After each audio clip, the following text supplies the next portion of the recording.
Hello everyone. इस video के अंदर जो हम प्रोजेक्ट बनाएंगे वो होगा रेस्पॉन्सिव नैव बार। अब रेस्पॉन्सिव नैव बार क्या होता है, ये चीज़ आप में से ऑलमोस्ट हर किसी को पता होगी। तो सबसे पहले बात करते हैं हम नैव बार की कि नैव बार क्या होता है। तो जब भी हम कोई वेबसाइट ओपन करते हैं तो हमारे पास क्या होता है, वेबसाइट के टॉप पे एक कुछ रिबन टाइप का एक इस तरह कुछ यूज़र इंटरफेस होता है, जिसमें लेफ्ट हैंड साइड में कंपनी का जो है वो लोगो होता है। और इसके साथ हमारे पास राइट हैंड साइड में कुछ हमारे पास नेविगेशन लिंक होते हैं, जैसे कि होम, अबाउट अस, एक्सेट्रा। तो ये एक नैव बार है। नैव बार की जो इंपॉर्टेंस है वो सभी को पता होगी। हमें एक पेज से दूसरे पेज पर जाने के लिए एक नेविगेशन चाहिए होती है, जिसके लिए यूज़ किया जाता है। अब बात आती है रेस्पॉन्सिव नैव बार की। तो रेस्पॉन्सिव नैव बार से मतलब क्या है। रेस्पॉन्सिव डिज़ाइन आप सभी को पता होगा, हमारा जो डिज़ाइन है वो खुद को अलग अलग स्क्रीन साइज के हिसाब से खुद को एडजस्ट करे। इससे मतलब क्या है कि मेरे पास एक डेस्कटॉप है जो 22 इंच की डिस्प्ले पे चल रहा है, एक मेरे पास लैपटॉप है जो 15 इंच का हो सकता है, 13 इंच का हो सकता है, 16 इंच का हो सकता है, एक मेरे पास टैबलेट है जो 12 इंच से लेकर 9 इंच तक हो सकती है, और मेरे पास एक मोबाइल डिवाइस है। तो मेरी जो वेबसाइट है जो भी मैंने वेब पेज डिज़ाइन किया है वो खुद को इन सभी स्क्रीन साइज के हिसाब से एडजस्ट कर ले। ये हमारा रेस्पॉन्सिव डिज़ाइन होता है। अब रेस्पॉन्सिव डिज़ाइन के अंदर अगर मैं बात करता हूँ रेस्पॉन्सिव नैव बार की, तो नैव बार के अंदर जनरली हमारे पास दो तरह के कंटेंट होते हैं। एक इमेज होती है, लोगो बोलते हैं जैसे, और हमारे पास राइट हैंड साइड में नेविगेशनल लिंक्स होते हैं। अब इसको अगर मान के चलिए मुझे सिर्फ एडजस्ट करने की बात आती है 16 इंच या 22 इंच के मॉनिटर के ऊपर, डिस्प्ले के ऊपर, तो इसको मैनेज करना काफ़ी आसान है। हम बस क्या करेंगे, इनके बीच का जो स्पेस है इनको हम थोड़ा सा कम ज़्यादा करते रहेंगे ताकि ये स्ट्रेच होता रहे। लेकिन अगर मैं इसी सेम यूआई को अगर मैं एक मोबाइल डिवाइस के ऊपर ओपन करता हूँ जिसकी जो विड्थ होती है वो 800 पिक्सल्स होती है रफली, और इसके ऊपर क्या मुझे इनफ स्पेस मिलेगा कि मैं अपने लोगो को भी फिट कर पाऊँ और साथ ही साथ मेरे 4-5 जो नेविगेशन लिंक हैं उनको भी मैं फिट कर पाऊँ। तो इसका जवाब है नहीं। मोबाइल के ऊपर हमें इतना स्पेस नहीं मिलता है कि मैं अपने पूरे कंटेंट को एक ही लाइन के अंदर, जैसे आप देख रहे हो यहाँ पे एक ही लाइन बनी हुई है, इसके अंदर मैं फिट कर पाऊँ, इतना स्पेस मेरे पास मोबाइल के अंदर नहीं है। तो आपने नोटिस किया होगा कि सेम वेबसाइट जब हम मोबाइल पे खोलते हैं तो क्या होता है, हमारे पास लोगो आ जाता है, लेकिन राइट हैंड साइड में नेविगेशन लिंक्स की जगह हमारे पास एक हैमबर्गर मेन्यू बटन टाइप आ जाता है। जब आप इस पर क्लिक करते हो तो मेरा जो मेन्यू है वो साइड से ओपन हो जाता है या ऊपर से नीचे आ जाता है, वो डिपेंड करता है कि डेवलपर ने वेबसाइट कैसे डिज़ाइन की हुई है। पर हमारा जो मेन्यू है वो क्लिक पे ही ओपन होता है, और उसके बाद दोबारा क्लिक करते हैं उसी जगह पे तो वो क्लोज हो जाता है। तो इसको हम बोलते हैं रेस्पॉन्सिव नैव बार, जो सिंगल कोड हमारा मोबाइल से लेके एक डेस्कटॉप मॉनिटर तक चलता रहे जब भी हम कोई प्रोजेक्ट बनाते हैं। अच्छा, इससे पहले एक बात और है, रेस्पॉन्सिव नंबर बनाने के लिए हमारे पास दो अप्रोचेज होती हैं। एक अप्रोच होती है जो जावास्क्रिप्ट का यूज़ करती है। जब भी मुझे बटन पे क्लिक करना है, जैसे मेरा ये नैव बार था, ये मोबाइल पे भी ओपन किया हुआ है, लोगो है और मेरे पास ये बटन है, इस पे बटन पे क्लिक करने पे ये नैव बार को ओपन करना और क्लोज करना, ये एक तरीका है कि मैं जावास्क्रिप्ट की हेल्प से करूँ। मैं सारे इवेंट्स और जो भी डोम मैनिपुलेशन है वो जावास्क्रिप्ट के थ्रू करूँ। और सेम दूसरा तरीका है मेरे पास कि मैं प्योर CSS यूज़ करके भी ये काम कर सकता हूँ। तो ये जो वीडियो में हम बात करेंगे, हम प्योर CSS के बारे में बात करेंगे, कैसे बिना जावास्क्रिप्ट यूज़ किए हम रेस्पॉन्सिव नैव बार बना सकते हैं। तो जब भी हम बात करते हैं हमें कोई प्रोजेक्ट बनाना है, तो हमें प्रोजेक्ट के सारे फीचर्स, सारी गाइडलाइंस की हमें एट द एंड बना के क्या देना है वो हमें पता होने चाहिए। उस चीज़ को हम बोलते हैं यूज़र स्टोरी। हर डेवलपर के पास जब भी कोई काम आता है डेवलप करने के लिए तो आपके पास यूज़र स्टोरी होनी चाहिए। यूज़र स्टोरी बेसिकली आपके लिए एक गाइड है कि एक कंज्यूमर आपसे क्या बनवाना चाहता है। तो जैसा इसके अंदर कुछ पॉइंट्स लिखे हुए हैं, सबसे पहला पॉइंट ये है कि नैव बार की जो हाइट है वो 80 पिक्सल होनी चाहिए, बैकग्राउंड कलर आपका ये वाला होना चाहिए और कलर आपका वाइट होना चाहिए। ठीक है। लेफ्ट हैंड साइड में कंपनी लोगो होना चाहिए, उसकी विड्थ 40 पिक्सल्स होनी चाहिए। राइट हैंड साइड में हमारे पास 5 ऑप्शन होने चाहिए, home, about, contact us, FAQ and feedback. अगर हम मोबाइल व्यू पे हैं तो राइट हैंड साइड में एक हैमबर्गर मेन्यू आ जाना चाहिए जो इस तरह का दिखता है, और जब वो मेन्यू उस पर क्लिक करें तो मेन्यू आ जाना चाहिए हमारे पास। ठीक है। तो ये हमारी बेसिकली एक यूज़र स्टोरी है। अभी मैं आपको एक बार दिखा देता हूँ कि हम लोग क्या बनाना चाहते हैं, जो हमारा जो एंड रिजल्ट है वो हमारा कैसा रहेगा।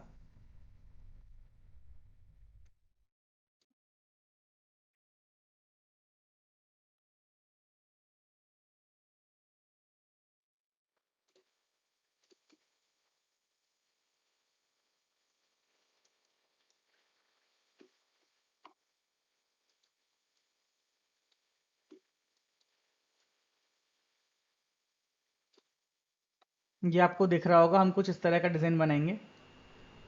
जैसे इसको छोटा करता हूँ, देखिए मेरे पास एक बटन आ जाता है, इस पर क्लिक करता हूँ तो मेरा मेन्यू ओपन हो जाता है। जैसे ही मैं उसको बड़ा करता हूँ वो गायब हो जाता है, और देखिए ये अपने हिसाब से साइज़ को भी एडजस्ट कर रहा है। जैसे ही एक मोबाइल डिस्प्ले ओपन होती है, ये आपका यहाँ पे मेन्यू बटन आ जाता है। तो बेसिकली ये हमारा जो है वो एंड गेम हुआ। तो इसको बनाना स्टार्ट करते हैं।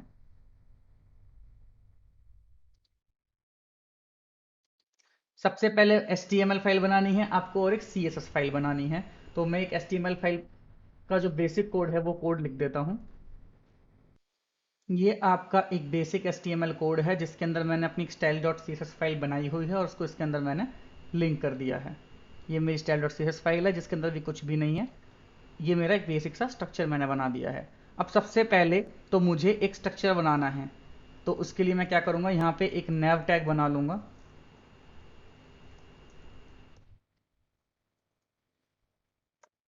इस nav टैग के अंदर मुझे क्या चाहिए, सबसे पहले मुझे एक इमेज चाहिए जो कि मुझे लेफ्ट हैंड साइड में दिखानी है। तो मैं एक इमेज बना लूँगा। इमेज को मैंने, ये मैंने इमेज बना ली है। इसको रन करते हैं। इमेज मेरे पास आ चुकी है। इसके बाद मुझे जो मेरे राइट हैंड साइड के अंदर जो मुझे होम, अबाउट, एक्सेट्रा बनाने थे, इसके लिए मैं एक यूएल यूज़ करूँगा और यूएल के अंदर मैं लिस्ट आइटम बनाऊंगा। क्योंकि मेरे जो लिंक्स हैं वो क्लिकेबल होने चाहिए, तो मैं यहाँ पे इनको एक एंकर टैग की फॉर्म में क्रिएट करूँगा।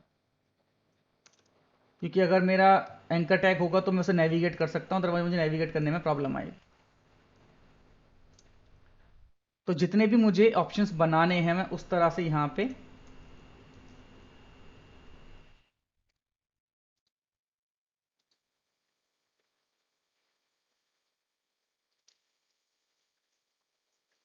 तो इस तरह मुझे जितने भी ऑप्शंस क्रिएट करने हैं मैं उस हिसाब से यहाँ पे LI और एंकर टैग क्रिएट कर लूँगा।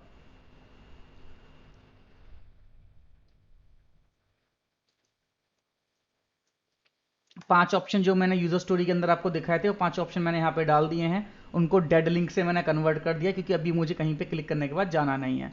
तो रन करूँगा, रीलोड करूँगा तो मेरे पास एक रफली स्ट्रक्चर आ गया। पर जो एंड रिजल्ट था वो कुछ इस तरह का नहीं था। पर एलिमेंट्स जो मुझे चाहिए थे वो मेरे पास सारे आ चुके हैं। तो अब हम इसकी स्टाइलिंग करना स्टार्ट करते हैं। तो स्टाइलिंग करने के लिए सबसे पहले आपको जब भी कोई काम स्टार्ट करो आपको क्या करना है, बॉडी के मार्जिन और पैडिंग को हमेशा जीरो सेट करना है। क्योंकि कुछ ब्राउजर्स के अंदर एक यूजर एजेंट स्टाइल शीट लगी होती है जो बाय डिफॉल्ट मार्जिन या पैडिंग कुछ दे के रखती है। अगर आप इस इमेज को नोटिस करो यहाँ पे, तो यहाँ पे पहले स्पेस था जो मेरे जीरो देने के बाद गायब हो गया है।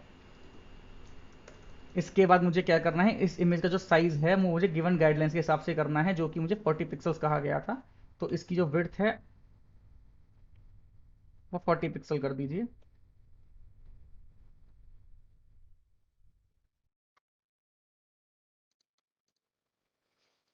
इसके बाद मुझे क्या गया था, जो मेरा बैकग्राउंड है वो मेरा जो कलर मेरा गिवन था, जो यूजर स्टोरी के अंदर जो कलर गिवन था मुझे वो डालना है। तो वो बैकग्राउंड कलर मैं यहाँ पे डाल देता हूँ। और उसके साथ ही मुझे हाइट की भी गाइडलाइंस थी तो मैं वही गाइडलाइंस फॉलो करूंगा।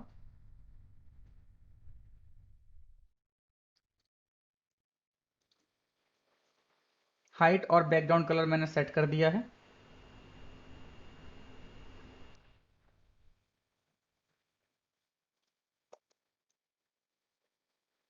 इसके बाद मुझे क्या करना है, जो मेरी इमेज है उसको मुझे थोड़ा सेंटर में लेके आना है। इसकी पोजीशन एब्सोल्यूट करते हैं। इसको लेफ्ट से थोड़ा सा स्पेस देना है।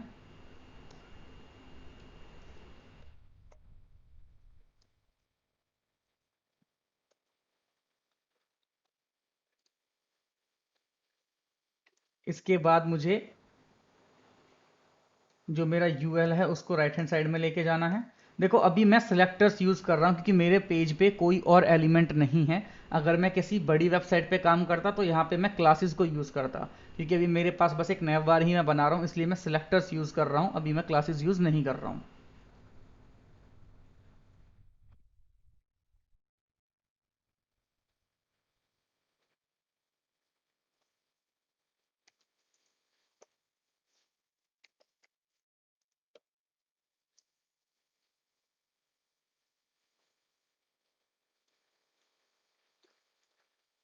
मुझे मेरे यूएल को लेफ्ट जो अनऑर्डर लिस्ट है उसको राइट हैंड साइड में लेके जाना है।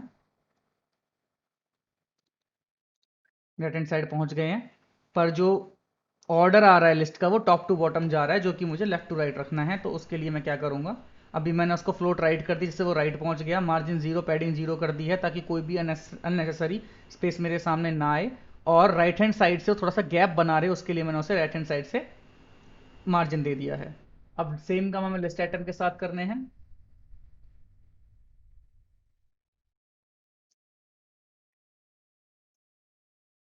क्योंकि ये टॉप टू बॉटम आ रहे हैं, इसको मैं लेफ्ट राइट लेके जाना चाहता हूं, तो उसके लिए डिस्प्ले मैंने इनलाइन ब्लॉक की है। लाइन हाइट 50 पिक्सल्स दी है, और मार्जिन मैंने, अब मार्जिन क्यों दिया है, मार्जिन मैंने इसलिए दिया है क्योंकि अगर मैं इन दोनों को मार्जिन नहीं देता,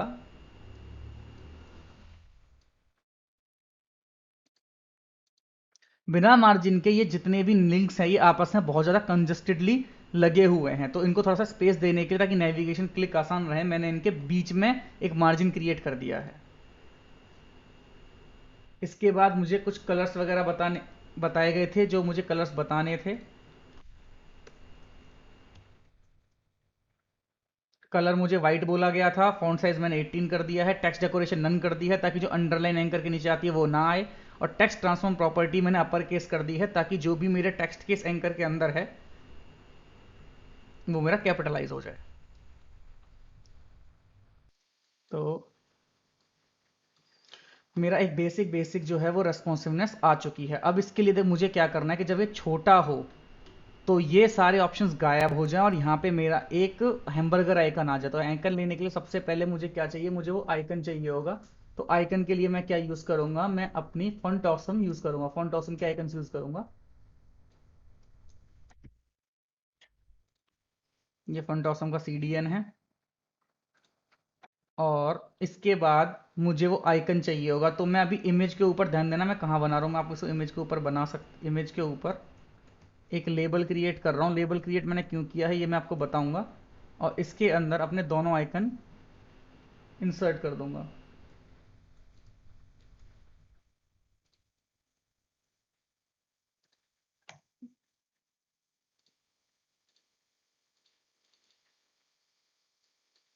ये आपको ब्लैक ब्लैक से दिख रहे होंगे, इन आइकन्स को हम थोड़ा सा स्टाइल कर देते हैं। उनको मैंने आईडी दी हुई है ओपन और क्लोज, क्योंकि एक उनको ओपन करने के लिए यूज होगा और एक क्लोज करने के लिए यूज होगा। तो इनको हम थोड़ा सा स्टाइल कर देते हैं।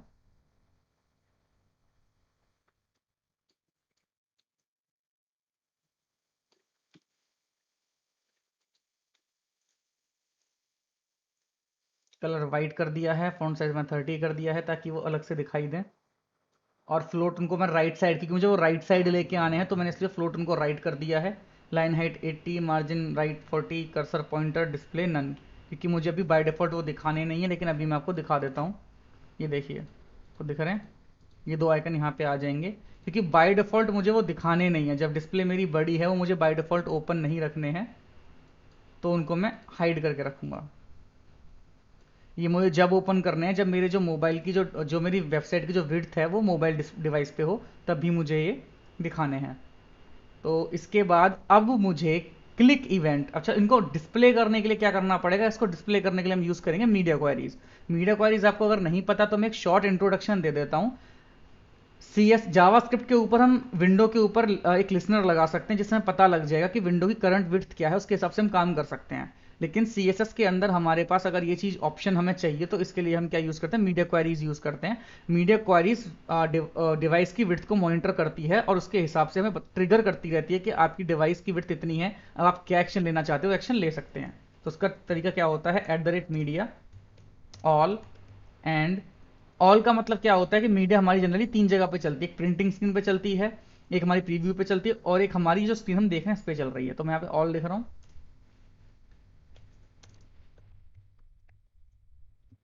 Max width 800 pixels. तो इसका मतलब क्या है कि जब मेरी विड्थ 800 या उससे लेस होगी तो ये वाले रूल्स मेरे अप्लाई होंगे। मतलब कि अगर मेरे डिवाइस की विड्थ जो है वो 800 पिक्सल से मेरी कम है, तो मेरे ये वाला ट्रिगर है वो एक्टिवेट हो जाएगा। अब इसके अंदर जो भी CSS मैं लिखूंगा वो CSS एक्टिवेट हो जाएगी, और जैसे ही मेरी विड्थ 800 पिक्सल क्रॉस करेगी यानी कि उससे बड़ी होती है तो ये वाले रूल्स डिक्लाइन हो जाएंगे, मतलब ये वाली CSS इनवैलिड हो जाएगी, ये ब्राउजर इसको हटा देगा। तो सबसे पहले मैं जो क्या करना है, सबसे पहले मैं चाहता हूँ कि जो मेरा अभी मैं एक डेमो दे के दिखाता हूँ आपको कि जैसे ही मेरी स्क्रीन छोटी होती है मेरा जो यूएल है वो गायब हो जाए, डिस्प्ले नन कर देते हैं उसको, और जो मेरे ओपन एंड क्लोज बटन है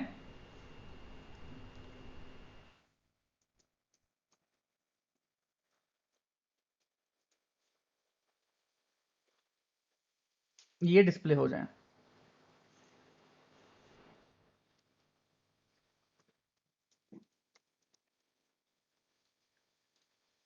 देखो बड़ी डिस्प्ले आ गई, छोटी डिस्प्ले गायब हो गई, तो ये मीडिया क्वेरी है।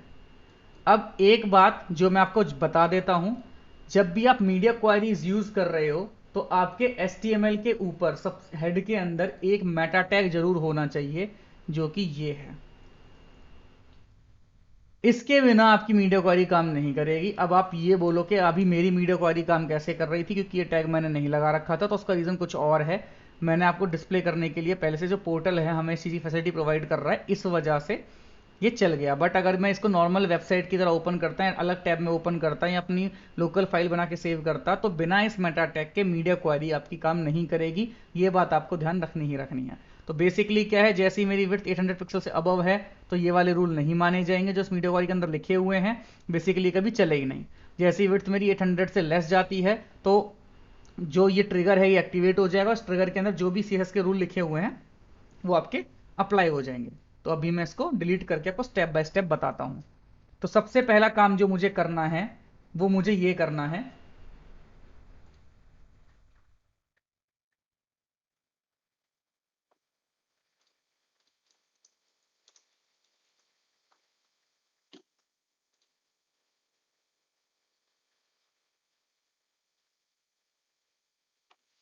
जैसे ही स्क्रीन छोटी होती है मुझे जो मेरा ये वाला बटन आइकन है, ये वाला जो आइकन है, इसको मुझे विजिबल करना है।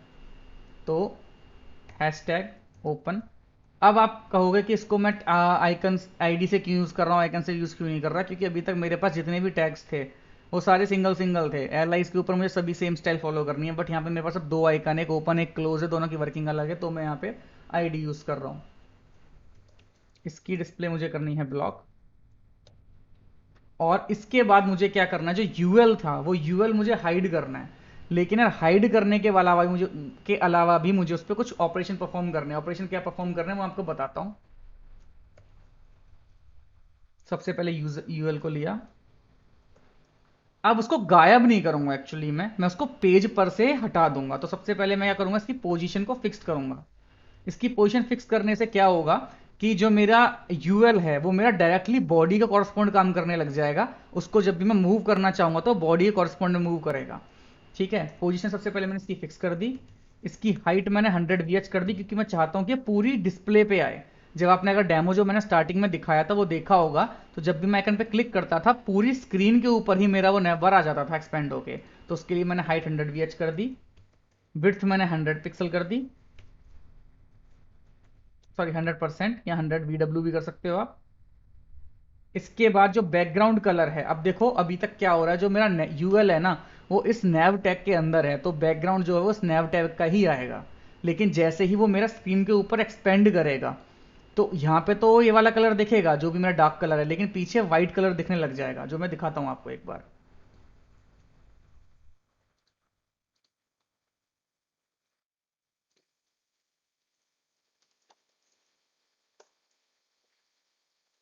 बैकग्राउंड, ये कलर अलग से दिखेगा, ये देखिए। ठीक है, तो जब यूएल भी मेरा पूरी स्क्रीन पे आएगा तो मुझे भी वही कलर देना है जो मेरा उसका हेडर का कलर है। तो वही जो कलर मैंने उसको अपने हेडर को दिया है वही कलर मैं यहाँ पे भी दे दूंगा, ताकि मेरा जो थीम है वो पूरी एक जैसी रहे। देख रहे हो, अब इसमें प्रॉब्लम ये हुई है कि जो मेरा आइकन है वो आइकन छुप गया है, क्योंकि मेरी जो पोजीशन है वो फिक्स्ड है, और हाइट और विड्थ मैंने 100% की हुई है, तो पूरा पेज उसने कवर कर लिया है। तो मुझे क्या करना है, वो इमेज दिखाने के लिए मैं इस जो यूएल है इसको थोड़ा सा नीचे सरका दूंगा। सवाल ये कितना नीचे सरकाऊंगा, तो जितनी मेरी नैव की हाइट है उतना मैं इसको नीचे सरका देता हूँ। तो इसके लिए मैं क्या यूज़ करूँगा, मार्जिन देने की जरूरत नहीं है, आपकी पोजीशन फिक्स्ड है। जब आप पोजीशन एब्सोल्यूट, रिलेटिव और फिक्स यूज करते हो तो आपके कंपोनेंट के, आपके एलिमेंट के पास ये चार टॉप, बॉटम, लेफ्ट, राइट, ये स्पेशल प्रॉपर्टीज अनलॉक हो जाती हैं। तो हम इन्हीं को यूज करेंगे, और मूव करने के लिए इन्हीं को यूज करना चाहिए जब आप एब्सोल्यूट या फिक्स पोजीशन यूज कर रहे हो तो। ठीक है, चलो इतना काम हमारा हो गया। अब मुझे क्या करना है, जो लाइन आ रही है इसको लाइन में ना लेके मुझे एक के ऊपर एक लेके आना है, स्टैक करना है। तो उसके लिए हम क्या करेंगे, एल आई लिया, एल आई की डिस्प्ले ब्लॉक कर देते हैं। अब ये इनलाइन आ रहा है, ठीक है। इसका जो मार्जिन है वो 20 पिक्सल ऊपर नीचे कर देते हैं, दोनों के पीछे थोड़ा स्पेस बन जाएगा, तो क्लिक करने में थोड़ी सी आसानी रहेगी। ठीक है, देखो ऊपर से नीचे आ गए हैं, लेकिन ये लेफ्ट हैंड साइड में आ रहे हैं। इसको सेंटर कर देते हैं, तो पेरेंट को प्रॉपर्टी दे देते हैं टेक्स्ट अलाइन, तो इससे क्या होगा कि सेंटर में आ जाएंगे। ठीक है, ऑलमोस्ट हमारा सारा काम हो गया, बस हमें ये क्लिक वाला जो इवेंट था वो सिमुलेट करना है सीएसएस के थ्रू। तो इस चीज को करने के लिए हमारे पास एक ट्रिक होती है। ट्रिक क्या है वो ध्यान से समझना। सबसे पहले मैं क्या करूंगा, मैं इसके अंदर एक चेक बॉक्स बनाऊंगा। देखो मैंने आपसे कहा था कि लेबल मैंने इमेज के पहले क्यों बनाया, उसका रीजन बताता हूं अभी। मैं यहां पे क्या करूंगा, चेक बॉक्स बनाऊंगा।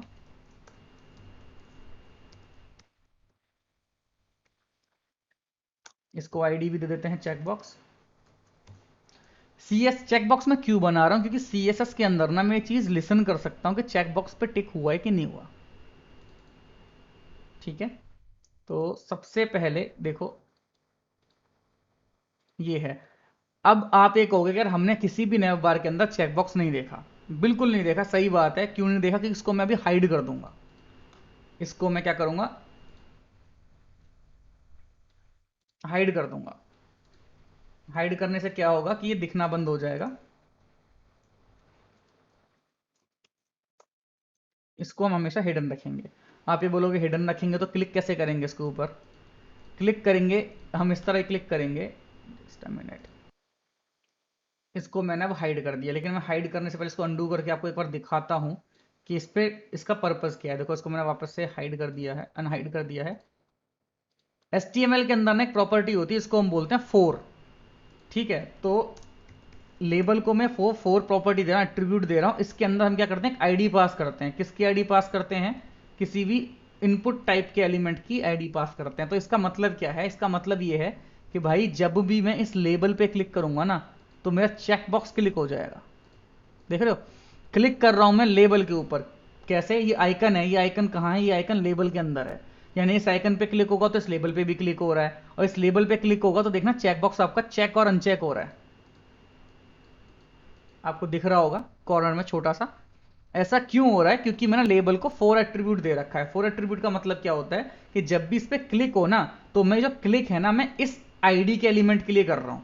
तो जब भी इस पे क्लिक होगा ये फोर की वजह से दिखेगा आईडी किसकी है, ये आईडी इस चेक बॉक्स की है, तो इस चेक बॉक्स पे जाके क्लिक कर देगा। तो इस वजह से हमको चेक बॉक्स कभी दिखाई नहीं देता, क्योंकि क्लिक हम इस बटन पे कर रहे होते हैं। इस पे क्लिक करेंगे तो ये चेक बॉक्स चेक अनचेक होता रहेगा, और ये चेक अनचेक होगा तो सीएसएस के अंदर मुझे पता लगता रहेगा कि हाँ ये चेक अनचेक हुआ है। तो इसको वापस से अब हाइड कर देते हैं, क्योंकि ये हम दिखने के लिए हमारे किसी काम का है नहीं। इसको मैंने हाइड कर दिया और रन कर दिया। ठीक है, क्लिक कर रहा हूँ, चेक अनचेक हो रहा है।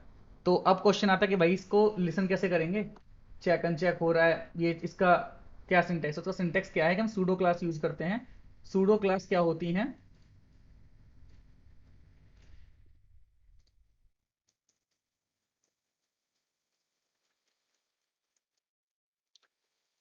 मैं इस चेक बॉक्स के ऊपर ये लिसन कर सकता हूं कि जब ये चेक हो तो ये वाली प्रॉपर्टी एग्जीक्यूट हो जाए। ठीक है, तो सबसे पहले तो उसको गायब करते हैं, क्योंकि ये आना जब ही चाहिए जब मेरा इस बटन पे क्लिक हो, अदरवाइज कोई फायदा नहीं है। ये जब ही आए जब इस बटन पे क्लिक हो। तो अब इसको मैं गायब नहीं करूंगा, मैं क्या करूंगा, इसको मैं लेफ्ट हैंड साइड 100% नेगेटिव कर दूंगा। तो जितना ये स्क्रीन पे है ना, ये स्क्रीन उठ के आपकी, ये जो जितनी स्क्रीन इधर है ये इतनी स्क्रीन उठ के आपका साइड में आ जाएगी। ये देखो, ये है अभी भी पेज में, बस हुआ क्या कि वो 100% लेफ्ट हैंड साइड में निकल के आ गया। तो आपका जो कंटेंट है वो इस तरफ है अभी कहीं, इसके पीछे छुपा हुआ है। अब मैं इसको, जब ये इस पे चेक हो, अब इस चेक का मतलब क्या है, देखो अब चेक बॉक्स कुछ इनपुट पे हो रहा है, तो मैं यूएल कैसे कंट्रोल करूं। तो उसका तरीका क्या होता है, जब भी आपका चेक बॉक्स चेक स्टेट पे जाता है तो उसके बाद जो मेरा यूएल है मैं उस पर स्टाइल अप्लाई करना चाहता हूं। तो मैं यहां पे क्या करूंगा, लेफ्ट कर दूंगा, 0। रीलोड, देखा, जब मैंने इस पे चेक किया तो ये आ गया, जब मैं इस पे दोबारा अनचेक करूंगा तो ये वाली जो स्टाइल है ये हट जाएगी, ठीक है, तो ये वापस गायब हो जाएगा। जैसे इसमें मैंने क्लिक किया तो ये वाला इवेंट फायर हो गया। ये वाला इवेंट क्या कह रहा है, ये इवेंट ये कह रहा है कि जब भी इस चेक बॉक्स पे चेक होगा तो जो यूएल है वो लेफ्ट में 0 आ जाएगा, यानी कि जो पहले यहां पड़ा हुआ था वो सामने आ जाएगा। जैसे अनचेक करूंगा ये वाला रूल है वो अंडू हो जाएगा और मेरा जो यूएल है वो वापस चला जाएगा, ठीक है। अब यार ये कैसे हो रहा है, जैसे हम सीएसएस के अंदर नेस्टेड टैग्स यूज कर सकते हैं, जैसे डिव, डिव के अंदर लेबल, लेबल के अंदर हम एंकर, इस तरह यूज कर सकते हैं, उसी तरह हम यहाँ पे भी यूज कर सकते हैं। लेकिन इसकी एक कंडीशन है। कंडीशन क्या है कि जो आपके जिस चाइल्ड को आप कंट्रोल करना चाहते हो, यहाँ पे मैं किस चाइल्ड को कंट्रोल कर रहा हूं, मैं यूएल को कंट्रोल कर रहा हूं, तो यूएल जो है वो आपका इस इनपुट का डायरेक्ट सिबलिंग होना चाहिए। ऐसा नहीं है कि आप इस इनपुट इनपुट यहां पड़ा हुआ है और आपका जो यूएल है वो इस नैव बार के बाहर पड़ा हुआ है, यहां कहीं पड़ा हुआ है, नहीं, ऐसा नहीं कर सकते आप। जो भी एलिमेंट आपको यूज करना है ना वो आपका डायरेक्ट सिबलिंग होना चाहिए। अगर मुझे ये एंकर टैग यूज करना है ना तो इस इनपुट से पहले मैं यूएल पे आऊंगा, यूएल से एलआई पे जाऊंगा और एलआई से एंकर पे आऊंगा, बस यही एक तरीका है। और सिबलिंग का मतलब उसके नीचे होना चाहिए। अगर ये इनपुट मैं नीचे कर दूंगा ना यूएल के, यहां पे ले आता हूं, जैसे कि इसको मैं यहां पे लेके आ जाता हूं, तो भी ये काम करना बंद कर देगा। देखो नहीं काम कर रहा, खूब क्लिक कर रहा हूं मैं पर ये काम नहीं कर रहा। उसका रीजन यही है कि इसका डायरेक्ट सिबलिंग होना चाहिए, तभी ये काम करेगा। तो इनपुट बॉक्स, जो इनपुट मेरा चेक बॉक्स है उसी के डायरेक्ट नीचे मेरा यूएल है, इसलिए मेरा काम कर पा रहा है, ठीक है। थोड़ा अच्छा नहीं लग रहा है, इसको थोड़ा सा एनिमेट कर देते हैं। तो एनिमेट करने के लिए हम क्या करेंगे, इसको इस पर ट्रांजिशन लगा देंगे। ट्रांजिशन लेफ्ट प्रॉपर्टी लगानी है, 0.5 सेकेंड सफिशियंट रहेगा।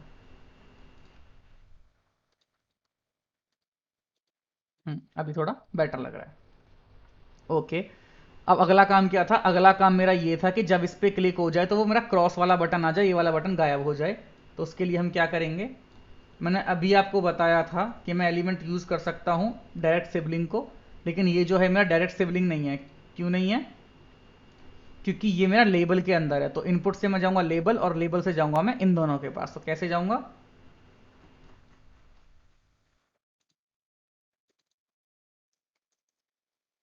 लेबल, इसके बाद आपका हैशटैग, इसकी आईडी दे दो।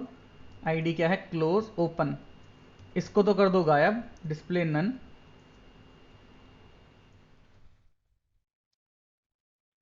और जिसका भाई है जो क्लोज है उसको कर दो विजिबल।